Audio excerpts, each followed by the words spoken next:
Bismillahirrahmanirrahim. Assalamualaikum warahmatullahi wabarakatuh. Alhamdulillahi rabbil alamin. Wassalatu wassalamu ala ashrafil anbiya'i wal mursalin. Muhammad ibn Abdillahi wa ala alihi wa ashabihi at-tayyibin at-tahirin wa ala azwajihi ummahatil mu'minin amma ba'd. Bapak Ibu, para jamaah, hadani Allah wa iyyakum, semoga Allah Subhanahu wa taala senantiasa memberikan petunjuk kepada kita dan Allah Subhanahu wa taala menjaga kita, menjaga keluarga kita, menjaga harta kita dari hal-hal yang menyebabkan keburukan.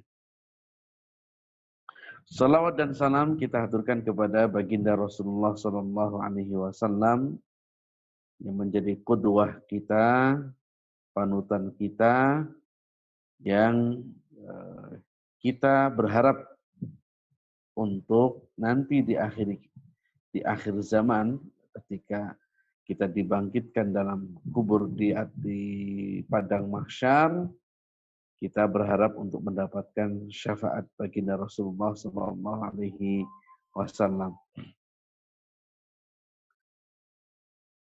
Pada malam hari ini pembahasan kita seperti yang sudah kita jadwalkan tentang bab yang akan kita pelajari, dan ini berkaitan dengan keluarga. Bapak Ibu yang kemuliakan, kita ini sering meremehkan hal-hal yang kita anggap remeh, khususnya dalam masalah harta dalam keluarga. Nah, sebenarnya menurut kaidah-kaidah fikih, harta ketika seseorang menjadi pasangan suami dan istri, maka harta ini hakikatnya seperti apa? Apakah begitu menikah, lantas kemudian harta ini menjadi milik bersama, ataukah masing-masing memiliki harta dan kepemilikan yang sama? Nah, ini pembahasan kita, yaitu harta suami, harta istri milik sendiri. Apakah benar kaidah ini diterapkan? Ibu bapak jamaah rahimani wa rahimakumullah, Islam agama menjunjung tinggi 3 prinsip. Jadi ada 3 prinsip yang sangat dijunjung tinggi oleh Islam. Maka apapun perbuatan, apapun hal-hal yang menyebabkan 3 prinsip ini hilang, maka pasti di dalam Islam dihukumi keharamannya. Pasti dihukumi keharamannya. Apa saja 3 prinsip dasar dalam Islam? Islam sangat menjunjung tinggi yang namanya nyawa. Islam menjunjung tinggi yang namanya nyawa. Maka apapun kegiatan, apapun perbuatan yang mengakibatkan hilangnya nyawa, maka pasti bisa dipastikan hal tersebut dihukumi keharamannya. Bahkan Allah Subhanahu wa taala menyebutkan dalam ayat, membunuh satu orang seperti qatalan nasa jami'ah, seperti membunuh seluruh manusia. Wa man ahyaha faka'annama ahyan nasa jami'a. Dan barang siapa yang memberikan hidup, menghormati kehidupan orang lain, maka seperti dia memberikan kehidupan seluruh manusia. Jadi ini yang pertama. Maka hal-hal yang menyebabkan hilangnya nyawa, maka hukumnya haram. Nah ini perlu diperhatikan betul-betul. Yang kedua, prinsip dasar Islam adalah menjaga adanya harta. Maka apapun kegiatan, apapun usaha yang dilakukan oleh manusia yang mengakibatkan hilangnya harta seseorang, maka hukumnya haram. Ini sama seperti yang akan kita bahas. Apapun yang menyebabkan perpindahan harta dari kepemilikan orang lain ke kepemilikan orang lain yang mengakibatkan kerugian pada seseorang, maka bisa dipastikan hukumnya adalah haram. Maka penipuan dan lain sebagainya yang mengakibatkan kerugian harta, korupsi, maka sudah dipastikan dalam Islam hukumnya haram. Yang terakhir, Islam sangat menjunjung tinggi prinsipnya yaitu kehormatan. Kehormatan seorang itu sangat dijunjung tinggi. Maka apapun usaha yang dilakukan seseorang dalam rangka untuk menjatuhkan kehormatan dan wibawa seseorang, sudah dipastikan hukumnya haram. Ini prinsip dasar dalam syariat Islam. Islam menjaga nyawa, menjaga harta, dan menjaga kehormatan. Dan ini dalam kita ini subhanallah, yang sekarang ini kita lihat di Indonesia ini yang namanya nyawa begitu murahnya, begitu mudahnya. Coba kalau kita lihat dalam Islam, begitu seseorang membunuh, maka hukumannya qisas, dibunuh. Ini Bapak Ibu yang muliakan, poin pertama. Jadi Islam sangat menjaga yang disebut dengan penjagaan harta. Nah,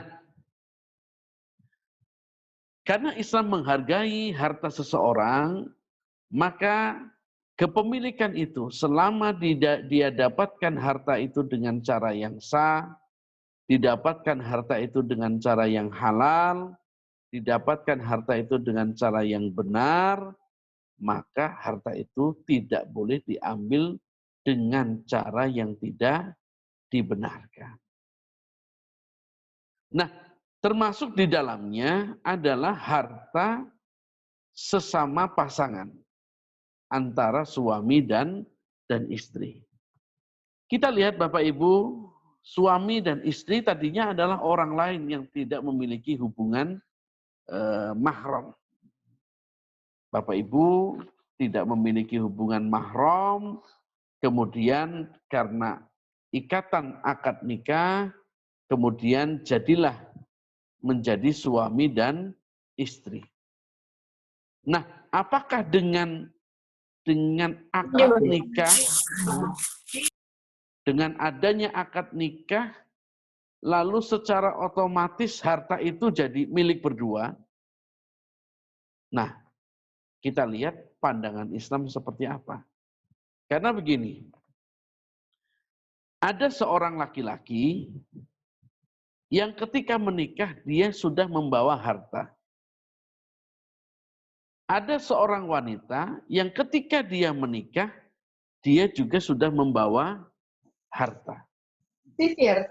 Jadi bisa jadi suami mungkin karena dia sudah punya tabungan, atau istri juga punya tabungan, atau istri juga punya warisan dari keluarganya. Sehingga si laki-laki ini punya harta sendiri, si wanita juga menikah atau dinikahi oleh laki-laki ajnabi, sedangkan dia juga memiliki harta sendiri. Nah, pertanyaannya, apakah kepemilikan harta setelah akad nikah itu lalu kemudian bercampur dan menjadi satu, lalu tidak ada kejelasan kepemilikan? Contoh misalkan, istri punya, sebelum menikah, istri sudah punya rumah. Atau sebelum menikah, istri sudah punya mobil. Apa kemudian dengan dia dinikahi seorang laki-laki, lalu kemudian si laki-laki itu berhak memiliki setengah daripada harga mobil dari istrinya. Nah ini dari mana akad nikah kok bisa membuat seseorang itu kemudian dianggap langsung mendapatkan hak kepemilikan harta dari pasangannya masing-masing. Maka kita lihat Bapak Ibu yang kami muliakan, kita lihat bagaimana Allah Subhanahu wa taala berfirman dalam Al-Qur'an. Ini bisa dilihat dalam surat An-Nisa. Ini surat yang berkaitan dengan masalah wanita, dan surat An-Nisa ini termasuk surat yang banyak berbicara tentang masalah warisan. Allah Subhanahu wa taala mengatakan dalam firman-Nya, "Walakum nisfu ma taraka azwajukum illam yakun lahunna walad." Dan bagimu wahai para suami, bagimu mendapatkan setengah persen dari harta peninggalan istrimu ketika istrinya meninggal, lalu suami mendapatkan setengah dari hartanya istri jika si istri tidak memiliki anak. Ya. Kalau misalkan suami istri, istrinya meninggal, kemudian suami ini tidak otomatis memiliki hak seluruh harta istri, enggak. Tetapi Allah mengatakan, walakum nisfu, bagi suami, kalian mendapatkan jatah warisan dari harta peninggalan istri sebesar setengah jika istrinya tidak memiliki anak. Tapi kalau istrinya memiliki anak atau dia memiliki anak, maka si suami mendapatkan rubu', seperempat. Begitu juga dengan si istri. Istri ketika ditinggal mati suaminya dan dia tidak punya anak, maka si istri mendapatkan seperempat dari peninggalan suaminya. Dan jika si istri memiliki anak, maka istri mendapatkan hak waris adalah 1/8. Nah, dari ayat ini Bapak Ibu yang kami muliakan, bisa kita tarik sebuah kesimpulan, berarti ketika seseorang meninggal dunia, istri meninggal, maka istri punya harta warisan, harta yang ditinggalkan untuk ahli warisnya. Kemudian ketika suami ini meninggal, maka suami memiliki harta yang akan ditinggalkan untuk ahli warisnya. Nah, dalam ayat ini adanya saling mewarisi, istri mewarisi suami, suami mewarisi istri. Ini menunjukkan bahwa harta itu sebenarnya memiliki pemilik masing-masing. istri punya harta sendiri, suami punya harta sendiri. Karena kalau tidak ada kepemilikan, maka tentu tidak perlu dong untuk dibagi waris. Wong, ini miliknya bersama. Otomatis begitu pasangannya meninggal salah satunya, otomatis itu menjadi hak dia 100%. Tapi ternyata tidak. Dia tidak mendapatkan hartanya 100%. Ini menunjukkan bahwasannya istri memiliki hak dalam harta dan suami memiliki hak di dalam kepemilikan harta. Dari mana harta istri, harta suami? Mungkin kalau kita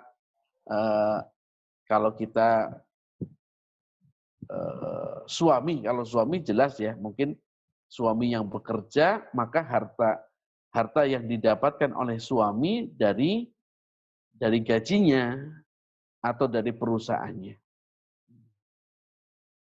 Nah, yang jadi masalah ini adalah ketika si istri, kalau istri kerja, ya berarti kedudukannya sama seperti suami.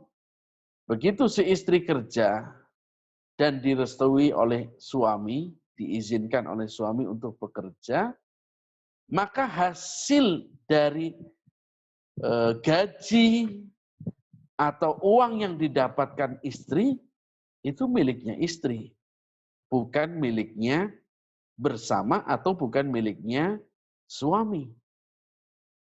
Kenapa? Karena sekali lagi seseorang itu memiliki hartanya masing-masing. Nah, boleh jadi si istri memiliki harta dari peninggalan kedua orang tuanya. Dapat warisan dari orang tuanya. Mungkin istri dapat hadiah. Contoh, waktu nikah suaminya ngasih mahar sebuah rumah. Nah, kalau sudah dikasih mahar, tapi ternyata jadi miliknya berdua, kan itu nggak benar. Wong namanya mahar. Mahar itu untuk istri. Kok tiba-tiba ternyata itu untuk berdua, milik berdua? Ya nggak bisa. Namanya sudah mahar, orang laki-laki ketika menikahi wanita dan memberi mahar, maka itu adalah hak 100% haknya istri.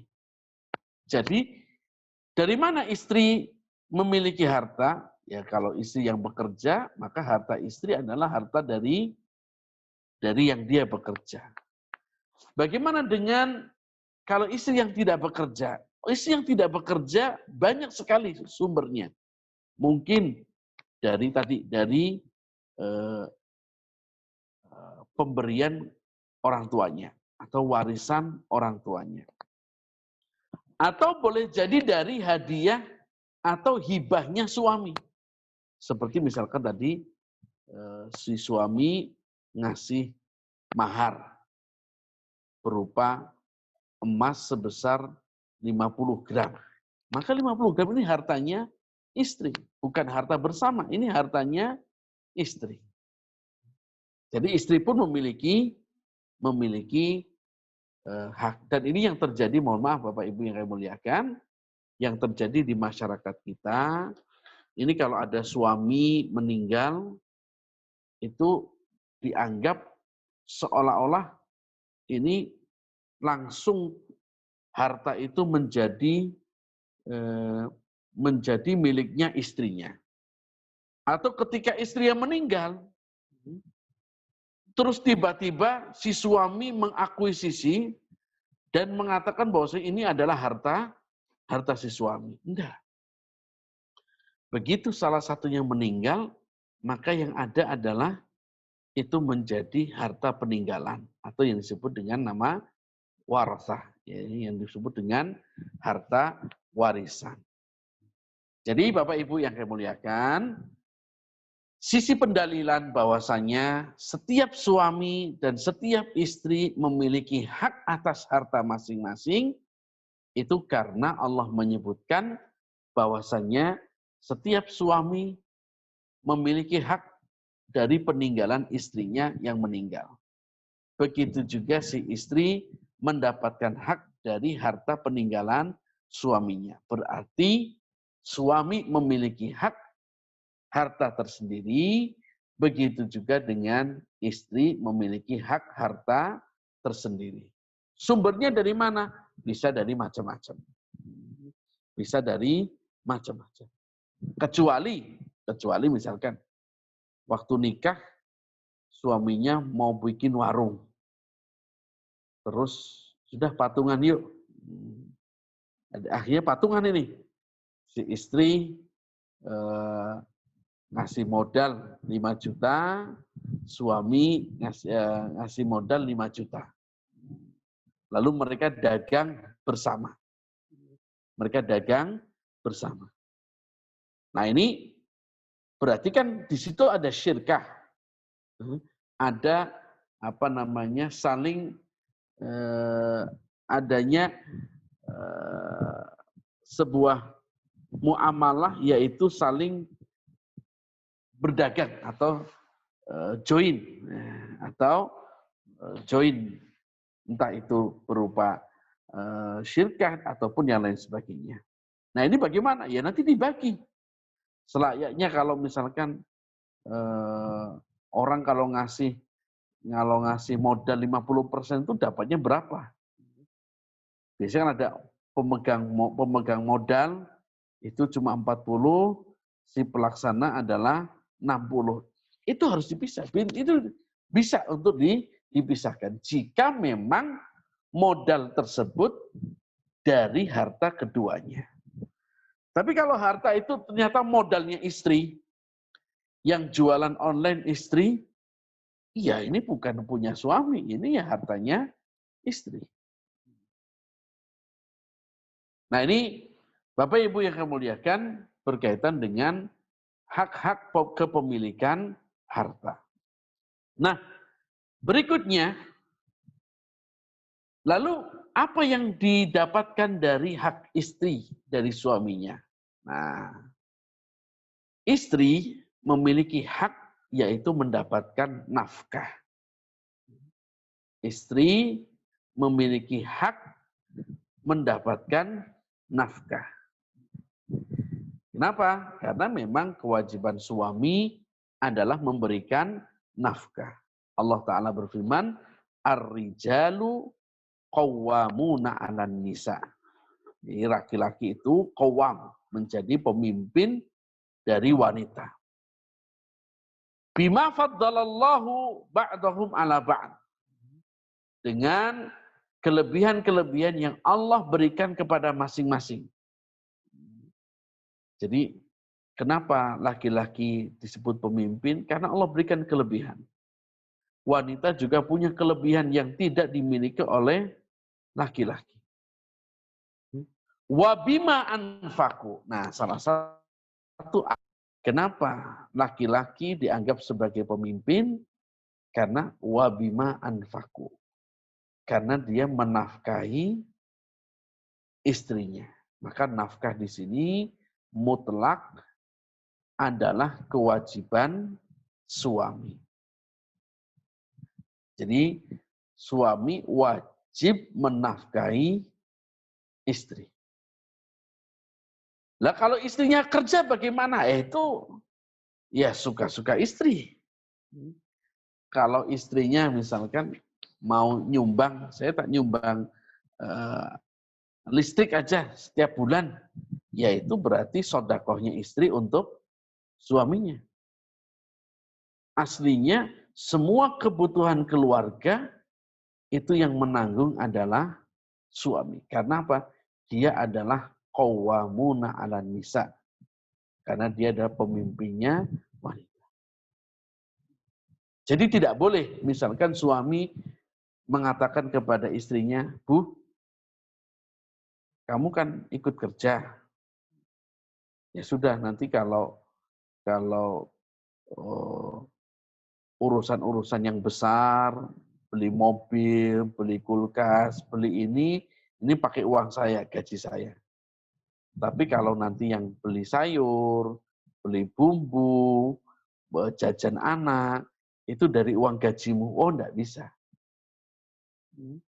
Tidak bisa dengan cara seperti itu. Kecuali kalau si istri dengan rela hati mengatakan, ya wis, saya yang kecil-kecil aja, saya tak sodakoh sama kamu. Jadi ini sodakohnya istri kepada suami. Jadi ibu-ibu yang bekerja, kemudian punya gaji, dan kemudian kok gajinya dilalahnya dipakai untuk rumah tangga, ini sodakoh ya. Ini bukan kewajiban untuk menafkahi keluarga. Jadi kewajiban nafkah mutlak itu adalah miliknya, kewajibannya. Nah, Bapak Ibu yang muliakan, di dalam kenyataan di masyarakat, ini ada suami yang berbeda-beda tipe. Berbeda-beda tipe. Ada yang gajinya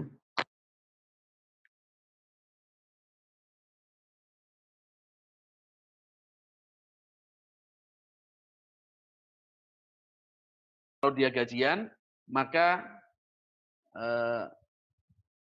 dia berikan sisihkan. Misalkan dia dijatah. Istrinya dikasih 2 juta, 3 juta, 5 juta setiap bulan. Tergantung kemampuan suami. Ada yang tipe suami yang sudah pokoknya semua gaji berikan kepada istrinya. Semua gajinya kasihkan ke istrinya. Nah, tipe yang model kedua ini, apakah serta-merta itu jadi haknya istri? Bukan. Ketika suami, apalagi mungkin saya tidak tahu nih, Pak Haji Mustika yang kalau pegawai negeri atau BUMN itu gajinya langsung masuk ke rekening istri atau masuk ke rekening suami nih? Saya dengar-dengar katanya beberapa instansi gaji itu langsung masuk ke rekening istri. Ala kulli hal Bapak Ibu yang muliakan, bahwa gaji suami jika diberikan kepada istrinya semuanya, jadi ada tipe yang suami nggak pegang uang, semuanya langsung ke rekening istrinya, tidak apa-apa. Hal ini tidak jadi masalah. Tapi perlu diingat, itu bukan miliknya istri. Lalu bagaimana? Ya, melihat nafkah saja. Ya, nafkah itu apa? Ya, sandang, pangan, papan. Itu menjadi nafkahnya ini. Adapun yang lainnya, ini amanah. Ini harta amanah yang harus dijaga oleh si istri. Ini hartanya suami, maka si istri diamanai oleh suaminya untuk menjaga. Makanya dalam sebuah hadis Rasulullah Shallallahu Alaihi Wasallam bersabda, "Kullukum ra'in wa mas'ulun an ra'iyatihi." Setiap kalian itu adalah pemimpin, dan setiap pemimpin bertanggung jawab terhadap yang dipimpin. Wal mar'atu fi baiti zawjiha ra'iyatun. Wanita atau seorang istri yang di rumah suaminya, maka dia juga pemimpin. Suami juga pemimpin untuk seluruh anggota keluarganya, sedangkan istri juga pemimpin untuk anak-anaknya. Dan karena si istri juga dikatakan pemimpin, wahia mas'ulun an ra'iyatiha. Maka si istri pun harus bertanggung jawab dari yang dipimpin. Artinya apa? Kalau dia misalkan diserai anak-anaknya, maka nanti Allah akan tanyakan, kamu sebagai istri diserahi diserahi anak, terus kamu tugasnya sudah dilakukan dengan baik atau tidak. Ini istri juga akan dimintai pertanggungjawaban di akhirat oleh Allah Subhanahu wa taala. Kemudian dalam ayat yang lain Allah Subhanahu wa taala berfirman, "Fas-salihatu qanitatun hafizatun lil ghaibi bima hafizallah." Dan wanita-wanita yang salihah, yang qanitat, yang taat kepada Allah Subhanahu wa taala, hafizatun lil ghaibi. Dia menjaga ketika suaminya tidak ada di rumah. Jadi ketika suaminya bekerja, suaminya keluar kota dalam rangka untuk sesuatu, maka ketika dia wanita yang salehah itu ketika dia ditinggal suaminya, dia bisa menjaga dirinya dan juga menjaga harta suaminya. Ibnu Katsir dalam kitab tafsirnya mengatakan wanita yang dimaksud dengan wanita salehah yang bisa menjaga kehormatannya dan bisa menjaga harta dari suaminya. Sehingga wanita itu juga menjadi penjaga dari harta suami. Dalam hadis yang diriwayatkan oleh sahabat Abu Hurairah radhiyallahu anhu, beliau mengatakan, "Khairun nisa idza nadharta ilaiha saratka." Sebaik-baik wanita itu kalau dipandang itu nyenengke. Kalau dilihat itu membuat tenang, membuat enak, membuat nyaman. Wa idza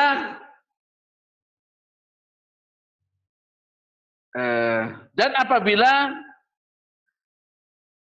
dia wa idza amartaha atau atka. Ketika suaminya memerintahkan, menyuruh sesuatu, dia taat. Ini sebaik-baik wanita. Wa idza ghabat anha hafidat.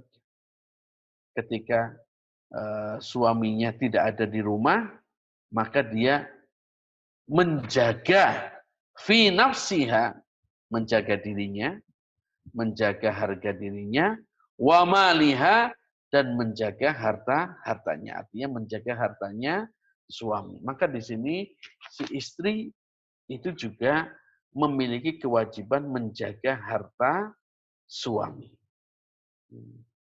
Nah, Bapak Ibu jamaah rahimani wa rahimakumullah, maka dari sini kemudian kita sudah bisa memberikan kesimpulan bahwasannya karena nafkah itu adalah haknya istri dan kewajibannya suami.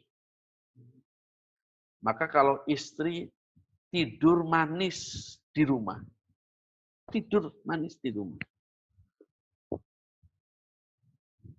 tidak bekerja, maka tidak berdosa. Kenapa? Karena memang bukan kewajiban istri untuk mencari nafkah. Tapi kalau laki-laki tiduran di rumah, tidak usaha, tidak mau bekerja, maka dia berdosa. Maka dia tetap harus bekerja. Meskipun hasilnya kecil, tapi tetap harus kerja. Dan dia tetap harus menafkahi meskipun dia tidak, nafkahnya tidak mencukupi. Kecuali jika si istri memberikan i'tizar, dia merelakan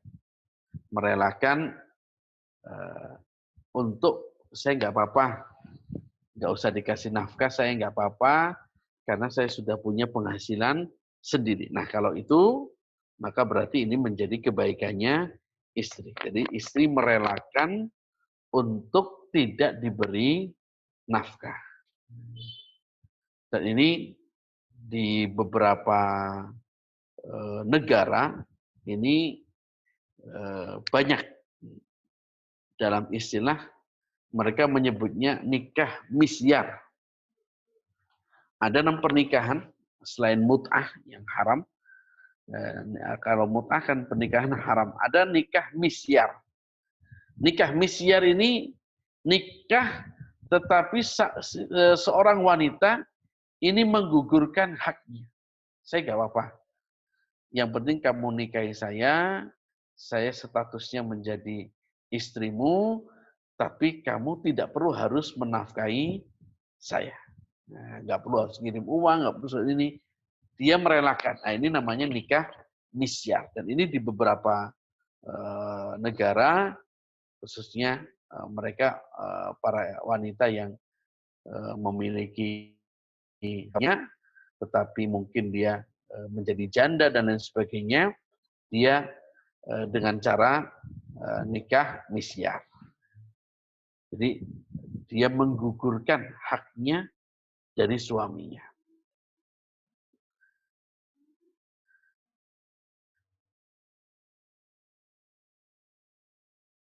Nah, dalam permasalahan nafkah ini seberapa besarnya? Nah, kalau bicara nafkah, bicara memberikan nafkah, suami memberikan nafkah, maka tidak ada ketentuan apapun. Allah Subhanahu wa taala setiap berbicara tentang nafkah itu mesti kembalinya kepada mayoritas masyarakat. Seperti Allah Ta'ala berfirman, liyunfik du sa'atim min sa'ati.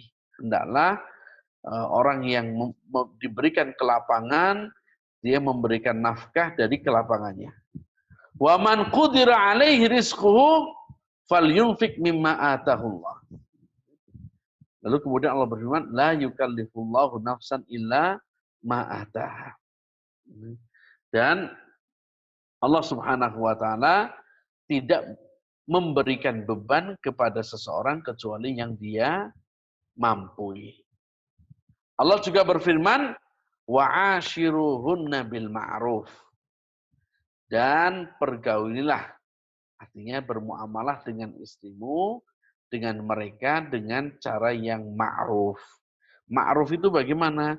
Yang ma'ruf itu yang urf. Urf itu kebiasaan masyarakat di tempat seperti apa. Maka dalam bicara masalah nafkah, apakah wajib seorang istri harus masak? Apakah wajib seorang istri harus mencuci pakaian? Apakah wajib seorang istri harus misalkan harus momong anaknya? Karena kita lihat banyak wanita-wanita yang kayak di Saudi, yang masak ada asisten rumah tangga. Yang ngomong anak juga ada baby sister. Jadi dia tidak melakukan apa-apa. Dia cuma melayani suaminya tok. Dia hanya melayani suami saja. Nah, apakah istri punya kewajiban seperti itu? Ya tidak bisa kita tetapkan. Kenapa? Karena kita lihat, misalkan ini, orang kota, gadis-gadis kota yang dia hidupnya terbiasa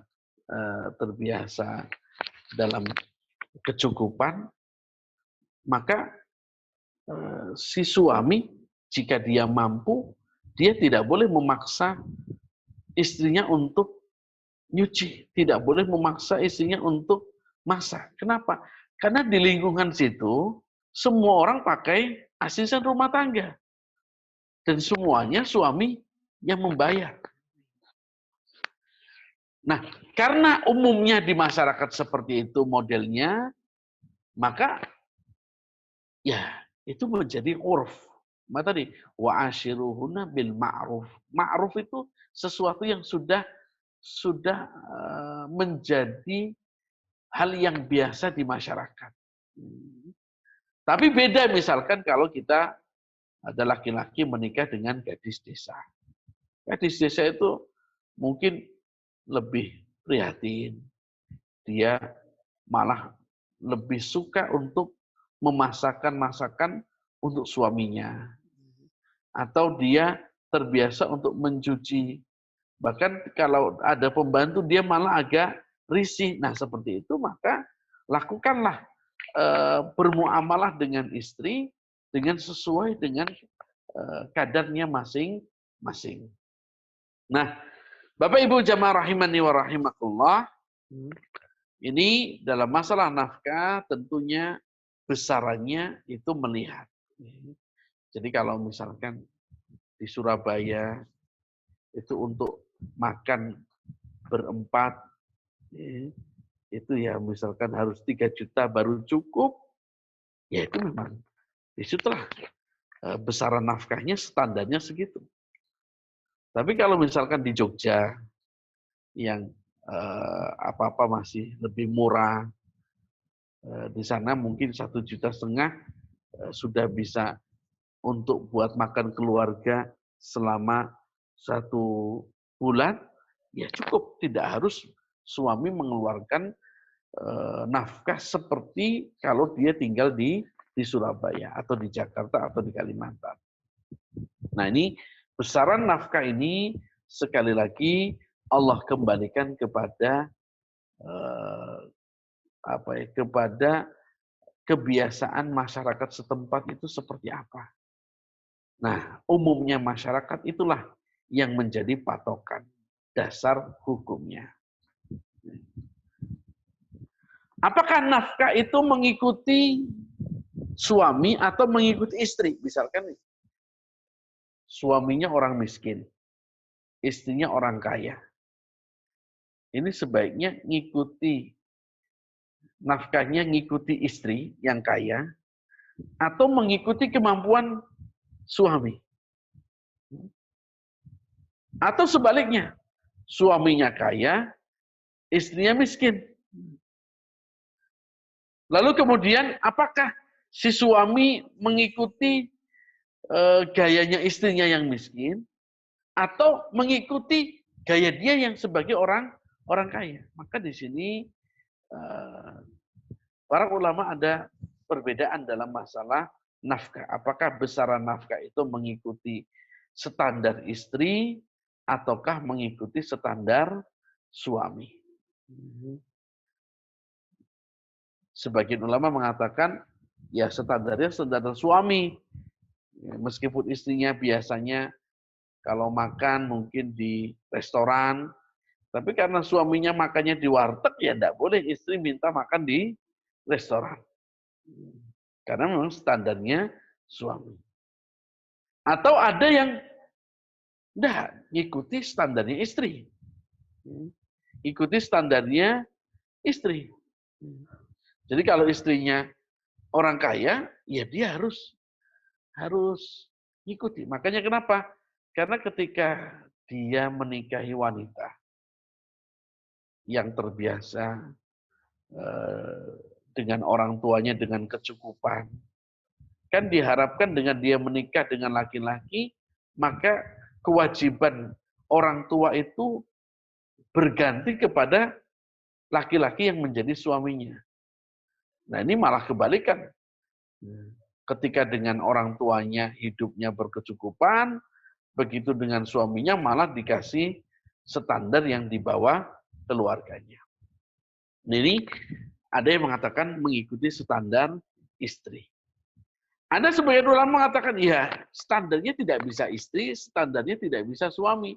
Tapi standarnya adalah urf, ya kebiasaan masyarakat setempat seperti apa. Kebiasaan masyarakat setempat seperti apa.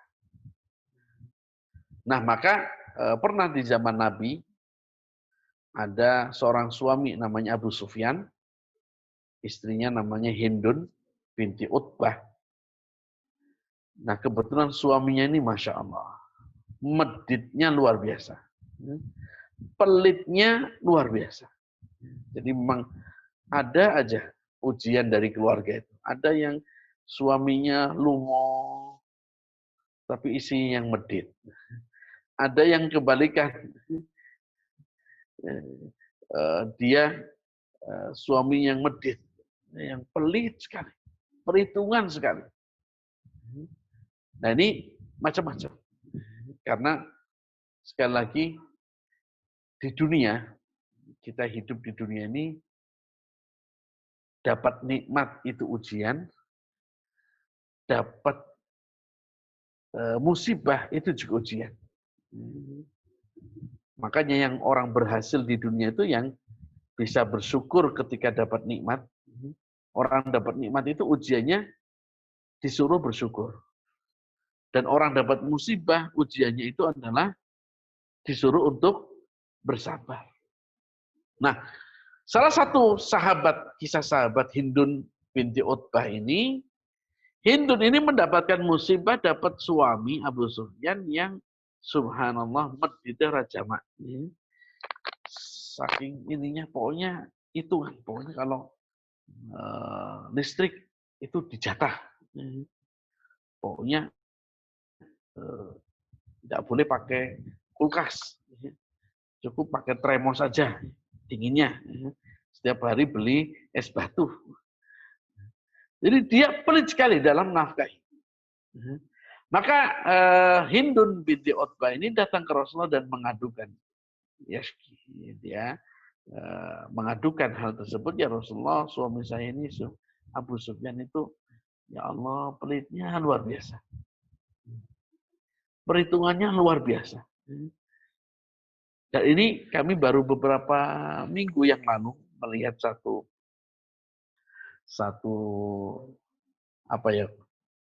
orang memposting di media sosial. Dia mengatakan kalau ngasih uang ke istri itu jangan banyak-banyak, karena istri itu orang lain. Tapi kalau ngasih ke anak itu jangan tanggung-tanggung, karena anak itu adalah darah daging kita. Ini saya nggak tahu, ini cara berpikir seperti apa orang macam seperti ini. Jadi dengan istrinya perhitungan sekali, tapi dia beralasan karena istri itu orang lain. Tapi kalau sama anak, kita jor-joran nggak apa-apa, karena itu darah daging kita. Nah ini agak model-model Abu Sufyan seperti ini orang ini. Nah, ketika Hindun mendatangi Rasulullah SAW dan dia mengatakan, ya Rasulullah, ini suami saya ini, Abu Sufyan ini orangnya pelit, luar biasa. Semuanya diukur ngepres. Diukur ngepres sekali.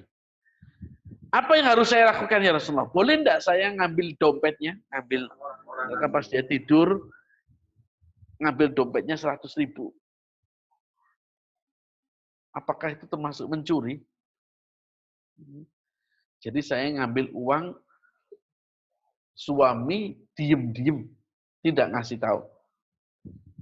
Alasannya apa? Alasannya ngasih nafkahnya mepet. Jadi kalau beli telur ya cuma dapat 1, padahal anaknya 2. Masa disuruh makannya setengah-setengah. Apa jawab Rasulullah SAW terhadap suami yang model seperti ini?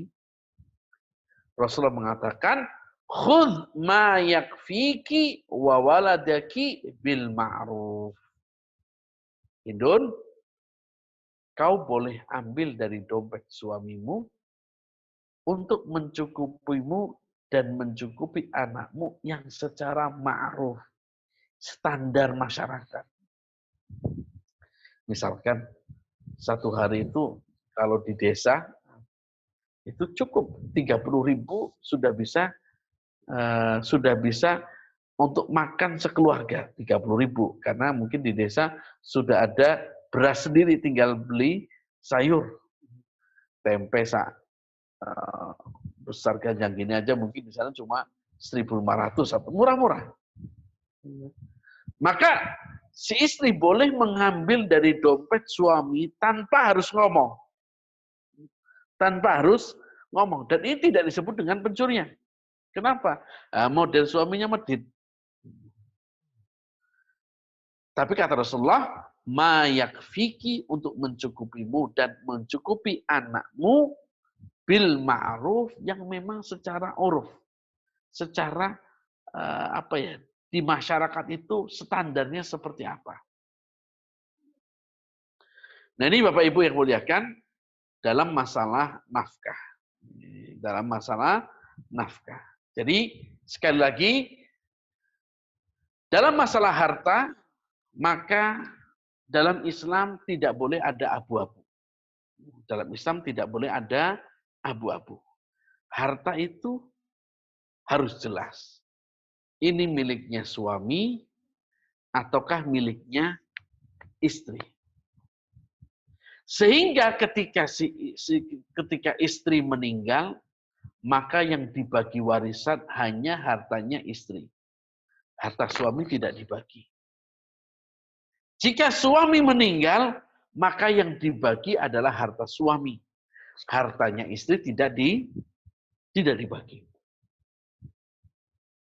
Kenapa? Karena dalam Islam kepemilikannya sangat jelas.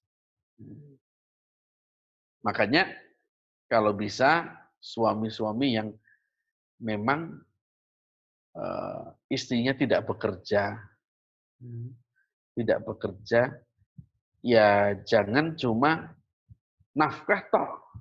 Kalau cuma nafkah saja, kalau nafkah itu kan amanah. Jadi kalau nafkah itu hanya untuk umum, untuk keluarga. Nafkah itu amanah, ya untuk makan suami, untuk makan istri, untuk anak-anaknya, untuk keperluan rumah tangga itu namanya nafkah. Nah, kalau istri yang tidak kerja, kemudian si suami tidak pernah ngasih hadiah atau tidak pernah ngasih ya berarti si istri tidak punya harta. Itu nanti hartanya suaminya semua. Kenapa? Karena ya istri jaga dari nafkah saja. Sehingga kalau bisa suami itu di samping memberi nafkah, tapi juga ada hadiah yang diberikan kepada istrinya. Ini nafkahnya segini, kemudian ini hadiahnya sekian. Sehingga yang hadiah inilah, ini yang menjadi haknya istri. Istri mau beli apa, itu hak dia masing-masing. Tapi kalau nafkah, ini yang dimakan untuk bersama-sama. Dimanfaatkan secara bersama-sama. Nah, Bapak Ibu yang saya muliakan, ini berkaitan dengan masalah suami dan istri dalam hal nafkah. Nah, bagaimana dengan nafkah selain keluarga? Nah, ini Bapak Ibu yang muliakan, harus diingat, khususnya bagi para wanita. Bahwasannya laki-laki atau suami itu bukan kewajibannya bukan hanya memberi nafkah kepada anak dan istrinya saja. Karena apa? Laki-laki itu memiliki kewajiban menafkahi orang tuanya. Laki-laki, suami, sama memiliki kewajiban sebagaimana dia wajib untuk menafkahi istrinya, dia pun wajib untuk menafkahi kedua orang tuanya. Jika dengan catatan satu, orang tuanya tidak mampu. Sudah pensiun, tidak punya pensiunannya, pokoknya sudah tidak bisa bekerja, kemudian tidak punya penghasilan, maka anak punya kewajiban untuk memberikan nafkah kepada kedua orang tuanya. Jadi dengan syarat apa? Kedua orang tuanya tidak mampu. Syarat yang kedua, syaratnya adalah anaknya mampu. Anaknya memiliki kemampuan. Maka anak punya kewajiban untuk memberi nafkah kepada kedua orang tuanya.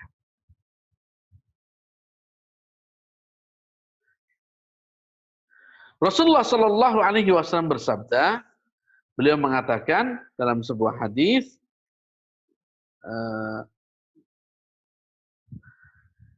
ibda binafsika fatasaddaq 'alaiha. Dalam masalah nafkah, mulailah dari dirimu. Mulailah nafkah itu dari dalam dirimu. Maka berikan sedekah untuk dirimu. Artinya sedekah untuk diri kita, ya untuk makan kita. Fa in faddala syai'un fali ahlik. Kalau ada lebihan, maka berikanlah sedekah itu kepada keluargamu. Jadi karena nafkah itu juga sedekah. Ini yang salah kaprah di masyarakat kita, menganggap sedekah itu kalau sama orang fakir miskin. Kita itu kalau berderma 1.000, itu seolah-olah kita sudah melakukan ketaatan kepada Allah Ta'ala, mendekatkan diri kepada Allah dengan ngasih pengemis. Iya, itu sedekah. Tapi kata Rasulullah SAW, sedekah itu yang wajib adalah sedekah kepada keluarganya.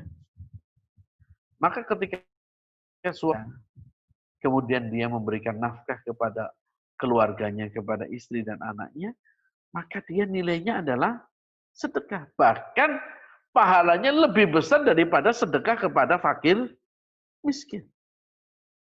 Kenapa? Karena sedekah kepada istri dan anak itu namanya sedekah wajib. Kalau sedekah kepada fakir miskin, itu yang disebut dengan sedekah sunnah. Fa'in faddala an ahlik, kalau untuk keluargamu kok kamu masih ada kelebihan, artinya ketika ada lebih keluarga sudah cukup. Falidhi qarabatik, maka berikan kepada kerabatmu. Walidhi qarabatik, kerabat. Maka ini juga misalkan ada kakak, adik atau saudara yang tidak mampu, maka saudara atau ini saudara itu punya kewajiban untuk memberikan nafkah. Jika tadi satu, jika saudaranya tidak mampu, kedua, jika saudaranya ini adalah orang yang memiliki kemampuan. Hadis ini diriwayatkan oleh Imam Muslim. Nah, dalam masalah nafkah, ini urutan nafkah itu sama seperti urutan waris. Kewajiban nafkah itu sama seperti kewajiban waris. Contoh, jadi dalam hal ini dibagi menjadi dua. Dalam hal ini dibagi menjadi dua. Ada urutan dari segi arah atau jihad dalam bahasa Arab. Seperti misalkan waris itu ada yang ke atas, ada yang ke bawah, ada yang ke samping. Kalau ke atas itu seperti bapak, ibu, bapaknya ibu, kakek, nenek, bapaknya kakek, nenek, itu adalah buyut, bapaknya buyut, itu adalah canggah. Terus, itu namanya ke atas. Itu yang disebut dengan usul, yang ke atas. Atau ke bawah. Yang ke bawah itu dalam warisan, itu adalah anak. Yang paling dekat adalah anak. Setelah anak itu cucu. Setelah cucu maka cicit. Ini urutan daripada kalau yang ke bawah. Kalau yang ke samping itu saudara. Mulai dari saudara kandung, saudara seayah, saudara seibu. Nanti bibi, paman dan lain sebagainya. Itu dalam hal waris. Atau dari segi posisi, seperti kayak tadi, ketika ada orang tua tidak mampu, ada orang tua tidak mampu, tapi dia punya anak dan punya cucu. Dia punya anak, tapi punya cucu. Siapa yang punya kewajiban untuk memberi nafkah? Maka yang paling jalurnya, arahnya paling dekat, yaitu adalah anak. Karena dia paling dekat dengan orang tuanya. Kalau anak tidak mampu, maka berarti turun kepada cucunya. Maka yang memberi nafkah adalah cucunya. Jadi, sebagaimana adanya hukum waris, maka dalam hukum nafkah pun bagi orang yang tidak punya kemampuan, maka dia punya kewajiban memberi nafkah kepada ahli warisnya jika memang dia memiliki kemampuan. Bapak Ibu yang kami muliakan, inilah bab yang kita bahas pada kesempatan malam hari ini. Jadi kesimpulannya, apakah benar tadi ucapan dalam judul ini, harta suami, harta istri? Belum tentu. Karena harta suami di situ ada miliknya istri. Ada miliknya anak-anak. Ada miliknya kedua orang tuanya. Ada miliknya, jadi harta suami itu milik bersama. Istri punya hak, tapi bukan mutlak. Tidak mutlak. Bagaimana dengan harta istri? Nah, ini yang kedua yang betul. Harta istri adalah harta miliknya sendiri. Jadi kalau istri punya harta, maka dia, ya sudah.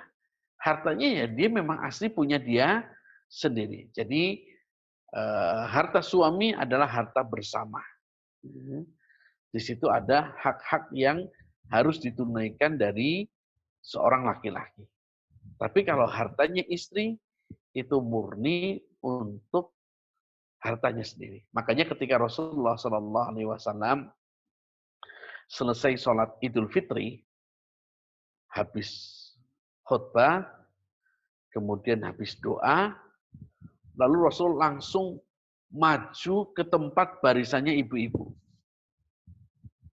Jadi melangkahi bapak-bapak itu langsung menuju ke tempatnya ibu-ibu. Lalu Rasul mengatakan, ya ma'syaran nisa, wahai para wanita, tasaddaqna. Banyak-banyaklah kalian bersedekah. Kenapa Bapak Ibu?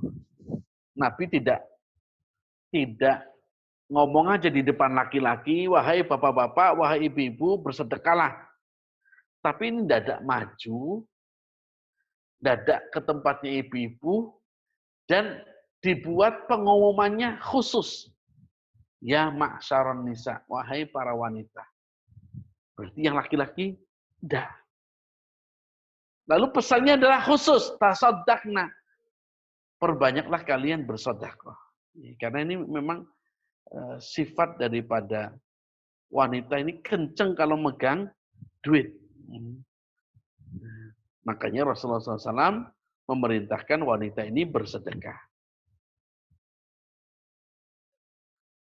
Kemudian setelah Rasulullah SAW menyampaikan kepada jamaah putri untuk bersedekah, maka para wanita ibu-ibu itu langsung mereka melepaskan ada perhiasannya, mengeluarkan uangnya, itu semua ditumpuk dan diberikan kepada orang yang diminta oleh Rasulullah mengumpulkan sedekah-sedekah tersebut.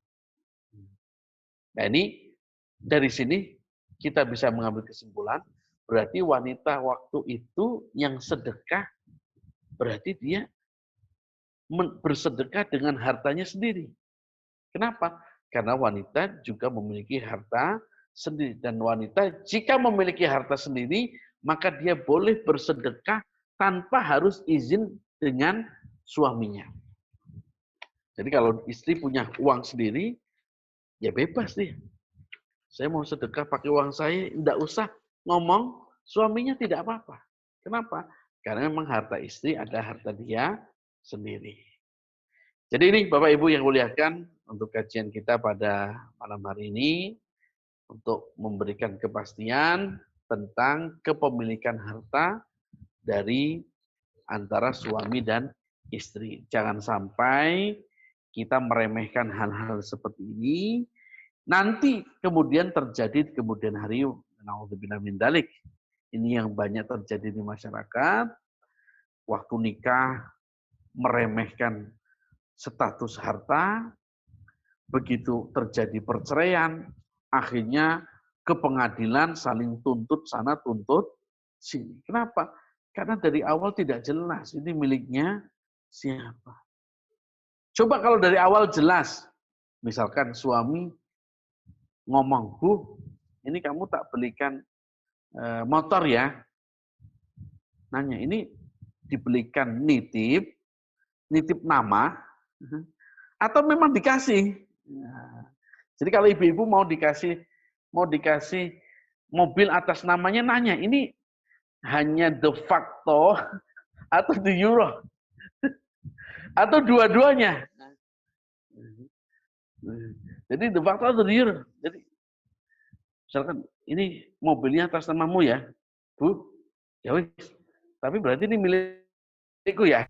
Ya, sehingga nanti kalau terjadi sesuatu yang naudzubillah min dzalik tidak diinginkan, maka nggak perlu pakai harus gugat sana, gugat sini, gono-gini, gono-gono, nggak ada. Kenapa? Karena sudah jelas. Ini dulu kamu belikan saya. Mosok sudah ngasih, diambil lagi.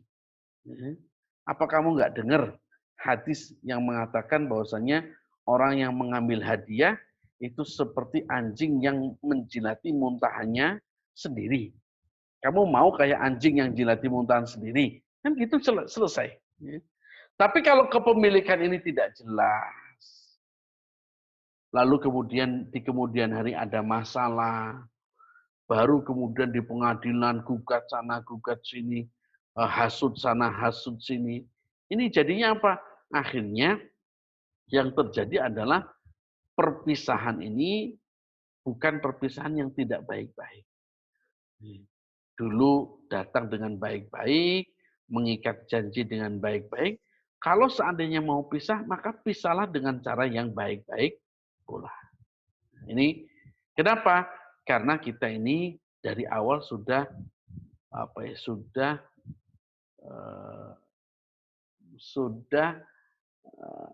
memikirkan hal-hal yang kecil, tidak meremehkan hal-hal yang semacam ini. Baik Bapak Ibu yang muliakan, ini kajian kita. Terima kasih atas segala kehadirannya dan mohon maaf kalau ada kekurangan kesalahan. Ini subhanallah, Masya Allah ini yang hadir banyak sekali. Semoga semuanya mendapatkan berkah, dapat dijaga oleh Allah dari musibah-musibah yang menimpa di negeri kita ini. Jadi saya cukup sekian. Sallallahu ala nabiyina Muhammadin wa ala alihi wasallam. Wa akhiru da'wana alhamdulillahi rabbil alamin. Silakan ditutup Ustaz Hasnun. Baik, Bapak Ibu sekalian, terima kasih jazakumullah khairan katsira atas berkenannya waktu mengikuti kajian malam ini. Semoga kita semua mendapat barokah dari ilmu yang telah diberikan dan semoga semuanya dalam kondisi sehat dan terlindungi dari wabah corona. Amin, amin. Amin ya rabbal alamin. Barakallah. Kita tutup dengan doa kifayah subhanakallahumma bihamdika